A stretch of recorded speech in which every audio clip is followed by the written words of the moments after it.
racist. They want to know how brown the baby's gonna be. I'm like, that's not racist. Cause even black people wanna know how brown the baby gonna be. Oh, wow. Wow. In California, we're just a regular couple living close to Oprah and far from the paparazzi. But not too far. What? No more following Granny's rules. You sure about that? If I want to play polo in my living room, who's gonna stop me? Stop that. Right away, Megs. Yeah, they were very worried about their safety, which I get that aspect of things. After 6 episodes, I wanted to attack them. Meghan said that she and Harry actually got married 3 days before the royal wedding. Great, now I feel like a fool for waking up at 5 a.m. to watch 2 married people get married. When Chris Rock walked out for his Netflix special and started talking about Meghan Markle, everyone could tell this was not just about making people laugh. This was not the usual roast. It felt more like a final judgment. To really see how their story fell apart, we have to look at 3 big things. First, the way Chris Rock pointed out the weak spot that destroyed their tale. Second, the flood of jokes and harsh digs from other comedians that came after. And third, the shocking proof that came from Meghan and Harry's own confusing words. But here's the twist. While most comedians were just firing off punchlines, one of them was not chasing laughs at all. He was giving something deeper, like a big life lesson dressed as a joke. That comedian was Bill Maher, and what he said was more powerful than any one-liner. His take has to be heard to be believed, and we will get there soon. But first, we need to start with the hit that cracked their story wide open. It began with Chris Rock's Netflix show, where he took direct aim at the most unbelievable part of Meghan's tale. It was her statement to Oprah that she had no idea about the royal family. Rock looked at that claim with pure disbelief. Oprah, I didn't know. I had no idea how racist they were. It's the royal family. You didn't Google this? The crowd went wild. But Rock was not just tossing out a fast joke. He was setting Meghan up to show how silly her claim really sounded. He acted like he agreed with her, but the way he did it was dripping with sarcasm, which made his point hit even harder. What's she talking about? She didn't know.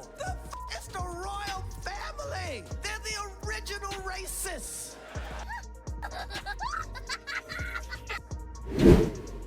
And once he tore apart the crazy part of her story, Rock dropped a quick but sharp comparison that made his point crystal clear. It was simple, brutal, and everyone could get it.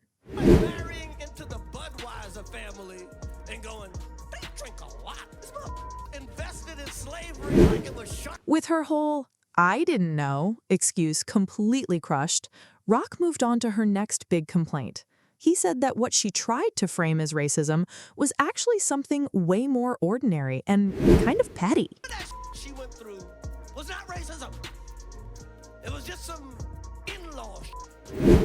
But the harshest blow came when he went after their biggest and loudest accusation, the claim that the royal family was worried about the baby's skin color. With just one sharp observation, he shut the whole thing down like it was nothing. How brown the baby's gonna be. I'm like, that's not racist. Cause even black people wanna know. It was a total takedown, and the message could not have been clearer. Rock was not pulling any punches, but he was only one piece of a much larger comedy storm blasting them from every direction. Before long, it felt like every satirist alive wanted to jump in.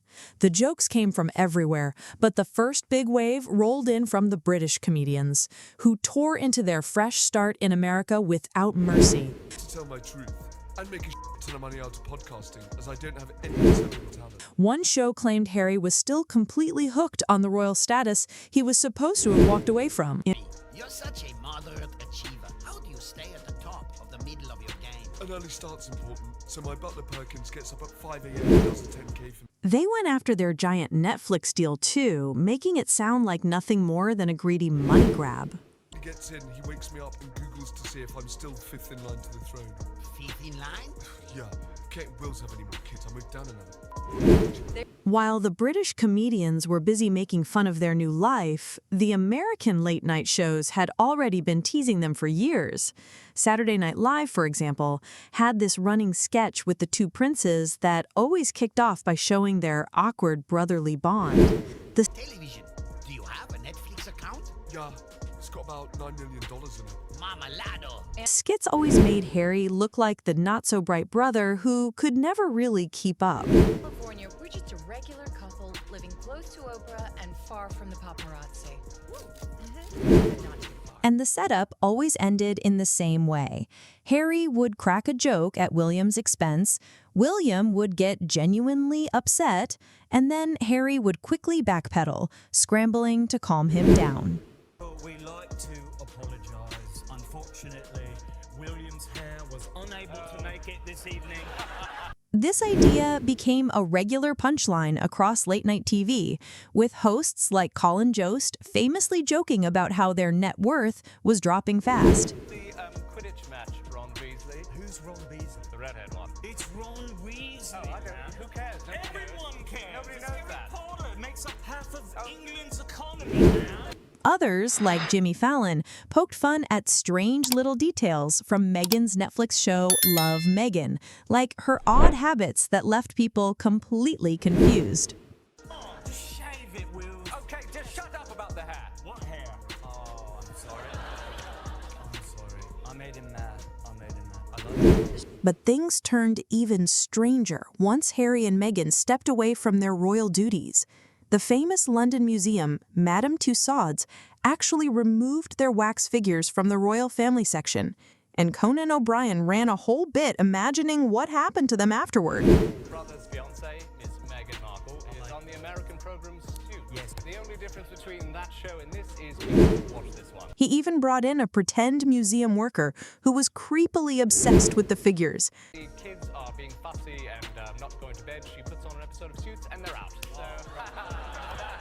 What are you doing? Ow! Stop! The whole gag wrapped up with a punchline that was bizarre and uncomfortable in the weirdest way. Deal with the UK that will reopen British markets for American companies. All that Britain demands in return is that we keep these two. And when the jokes started spreading from professional comedians to online creators, you could tell the whole story was spinning out of control. Influencers began copying scenes straight from Love, Meghan. In one skit, Mindy Kaling casually calls for Meghan Markle, and Meghan responds with an awkward, self-important correction about her new name. Meghan Markle make her own pretzel bags.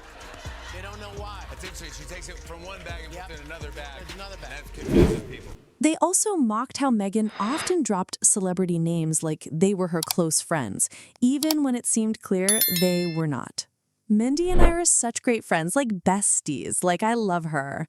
Like she doesn't know my name, but we're best friends. And of course, they had to copy that infamous scene from her Netflix lifestyle show where she oddly rebagged snacks for no real reason, taking them out of one bag, putting them into another bag, and then labeling it. The jokes had spread everywhere, from puppets to late-night hosts to online influencers. But all these TV-safe laughs were nothing compared to what was being said on stage at stand-up shows. Comedians like Simon Brodkin went all in, saying their Netflix documentary alone was enough to make him completely dislike them. Said that she and Harry actually got married 3 days before the royal wedding. Great, now I feel like a fool for waking up at 5 a.m. to watch two married people get married. For him, it was the little self-important details that drove him nuts. Things like their fake-sounding corporate nicknames that came across as staged and phony. They're making points about racism and misogyny. Then they start calling each other H&M. And I just thought, oh, do off. He was also stunned at how they treated normal royal traditions like bowing or curtsying as if they were some kind of personal trauma. Harry said, "How do you explain to someone you just started dating that they have to curtsy to your grandmother? Maybe just tell her your grandmother is the queen and you are in the royal family. That part is not so complicated. But Brodkin did not just poke at their complaints. He went after the very base of their relationship, saying out loud the forbidden thought that many others were secretly having. Curious what they did with Harry and Meghan's wax figures, so I found a museum employee who's temporarily storing them. And Harry's own awkward word choices in his book gave comedians like Brodkin even more material, making him sound out of touch and a bit silly. In one part, Harry described a date with Meghan as the night me and M pulled the pin on a fun grenade. Brodkin joked, "I actually started rooting for Prince Andrew." But for him and for many others, the last straw came when the couple, with all their millions, complained about having to pay for their own security. That single complaint killed off whatever sympathy people had left. They were upset about paying for their own security. They were worried about safety, which I get, but after 6 episodes, I wanted to attack them. The raw emotional hits from stand-up comedians were complete, but the sharp and logical takedown we mentioned earlier from Bill Maher was still coming. First, though, the last wave of public mockery had to land, and that came from the cartoonists. And when cartoons went after them, no one was harsher than South Park. The show gave them a whole episode called The Worldwide Privacy Tour, which opened by mocking Harry's memoir and his claims about having such a hard life. You have generously offered to keep the wax figures of Harry and Meghan safe. Yeah, that's correct. And if I may, I would just like to say that I'm definitely not using the wax figures for sex stuff. Then the cartoon interviewer turned to Meghan, calling out her supposed hatred of fame while showing her craving for it at the same time. Loving home. And I treat them better than the museum ever did. They didn't appreciate Meghan's soft hands or Harry's supple lips. The show portrayed Harry as clueless to this double standard, jumping in to defend his Instagram-loving wife in a way that only made him look even more ridiculous. My name is Megan Sussex now. Call me Meghan Markle one more time, Mindy Kaling. It all built to the episode's most brutal and unforgettable gag, Harry and Meghan flying around the world on a private jet, yelling through megaphones for privacy, perfectly capturing how the public saw them. To be honest with you, before I watched it, I was not a fan of this. But now I've actually heard their side of the story, I f***ing hate them. The final punchline came when the couple finally landed in a quiet, ordinary neighborhood. But instead of enjoying it, they looked lost and confused, driving home the point that privacy was never what they were after. It was always the attention. To break this to you, H. But if you weren't in the royal family, M wouldn't be with you. While South Park spent a whole episode roasting their double standards, other animated shows like Family Guy went for quick, brutal one-liners. For those shows, Harry and Meghan had become the go-to symbol for people who get paid millions for basically doing nothing, whether it was Netflix deals or awkward sponsored posts. Let me start with you, sir. You've lived a life with the royal family, you've had everything handed to you, but you say your life has been hard, and now you've written all about it in your new book. But the joke cut even deeper when the show imagined Harry himself secretly regretting leaving all the nonsense behind. Being normal people, all this attention is so hard. Isn't it true, sir, that your questionable wife has her own TV show and hangs out with celebrities in fashion magazines? The sad part about being turned into a cartoon is that the exaggerated version of you can slowly become the real version people believe. But as harsh as these cartoon jabs were, they were only mirroring the material Harry and Meghan had already given the world. And that finally brings us to Bill Maher's verdict. What made his take so different was that he was not just cracking jokes. He was handing down a kind of life lesson. He skipped the little mistakes and went straight for the core problem in their whole public strategy, the hypocritical desire to have things both ways. They're ridiculous after that. They want it both ways. You can't say, people were so mean to us, poor us, we hate attention, and then turn around and write a whole book about how much you hate attention. He then compared all of their complaining to the calm strength of the one person who truly understood the pressures of royal life, the late Queen Elizabeth. Well, I just think some people might say that your Instagram-loving wife actually doesn't want her privacy. How dare you, sir? My Instagram-loving wife has always wanted her privacy. For Maher, this was the big disconnect, the shocking image of two incredibly privileged people demanding pity for a life most of the world could only dream about. You're complaining about your hard life, and you're so privileged. It's just so weird. It's ridiculous. I totally agree. And finally, he pointed to what might be the most irritating part of everything they have done, their smug belief that the rest of the world should buy into their personal drama and fragile worldview. Canada, we are leaving. We'll go find some quiet place where we can be normal people. Come on, wife. We want privacy. We want privacy. And that right there is the heart of the problem. Bill Maher's verdict was not about a few messy interviews or a Netflix deal gone wrong. It was about a broken way of thinking. At its core, this was never just a Chris Rock bit or a single comedy special. It is a harsh, modern warning about authenticity in the internet age. The lesson, written as it unfolds, is that you cannot declare war on the media while at the same time begging for its spotlight.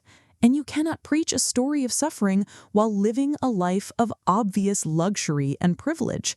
The contradictions eventually get too big to ignore. And when that happens, the court of public opinion, with comedians acting like the jesters of old, will always deliver its verdict. The laughter in all these clips is not the root of their problem. It is the sign of it. It is the sound of a story that people have stopped believing, which leaves one final, unavoidable question. After all the poor choices, the constant ridicule, and the wounds they created themselves, can Harry and Meghan do anything to truly recover? Or is their image now permanently locked in as the punchline? Make sure to let us know your thoughts in the comments down below.